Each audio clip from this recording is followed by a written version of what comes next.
Up here in the northern part of the state, we are not dealing with the lanternfly yet. It has not been found at all up here in Erie County. But saying that, down in southern Pennsylvania, it's an epidemic in some of the counties. And plain and simply, it started about 3 years ago, and this insect breeds so well in our area that the populations have just increased to unbelievable numbers. And consequently, the Pennsylvania Department of Agriculture, in cooperation with Penn State University, has designated quarantine townships down in southern Pennsylvania. Each one of those quarantine townships, they have actually caught the insect in the trap. They have actually seen the insect within that township that caused them to quarantine that township. By quarantine, they're trying to keep the insect within that township and not spread to the neighboring townships. Consequently, it's become a nuisance for a lot of the residents and trucking companies because they are not permitted to leave the township until they wash their car or wash their truck to make sure there's no adults or any eggs were laid on the vehicle when they were in that township. At the present time, being 3 years into this invasive species, the Pennsylvania Department of Ag is very proud of the actions they have taken. By creating these quarantine zones, they have limited the spread of this insect into neighboring townships at the present time. What do they do to the grapes or the soft fruits that makes them so destructive?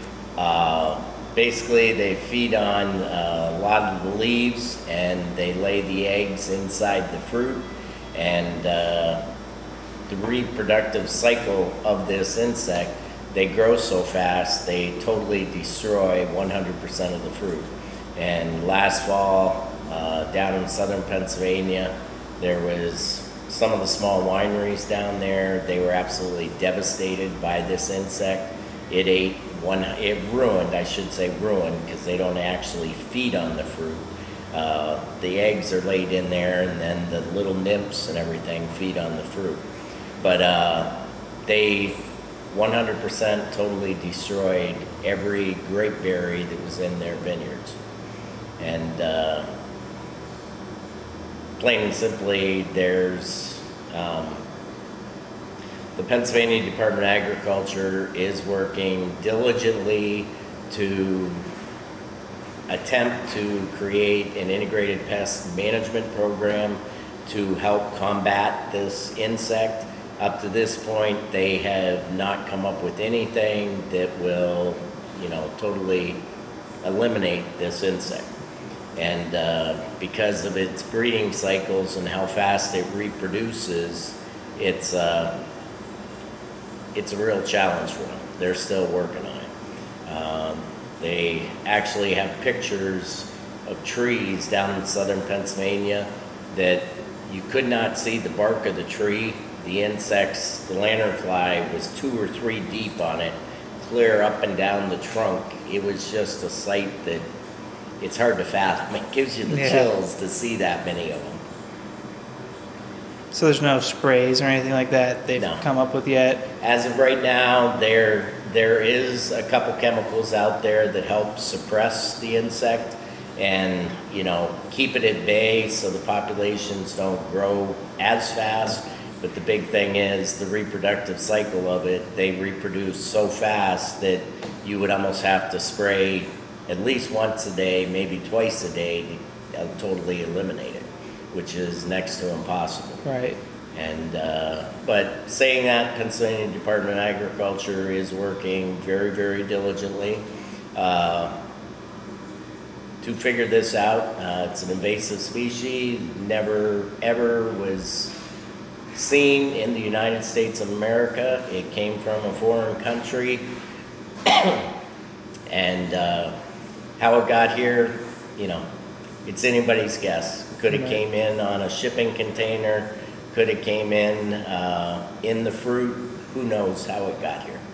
Last year in 2018 growing season was the least spread of the insect outside of the quarantine areas they have had in the past 3 years. So they believe the steps they have taken is helping to keep the insect at bay. The big thing is there's just so many of them that, you know, they can get on a car, get on an apple crate, any peach crate, and they could be actually transported, you know, even this far north. With the winters we have up here in the north, nobody really knows how the insect will endure the cold weather that, you know, normally we get much colder up here in the northern part of the state than the southern part of the state does. And nobody really knows what the LDL temperature is of the eggs to make it through the winter and be able to hatch in the spring and start over. So there's a lot of studies out on it.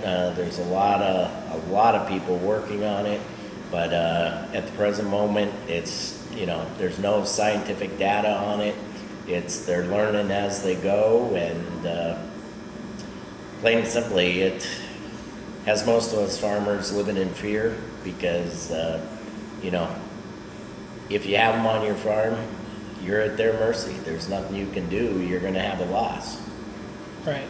So even though they are a very pretty insect, as a farmer, they do no good to the ecosystem out in our world.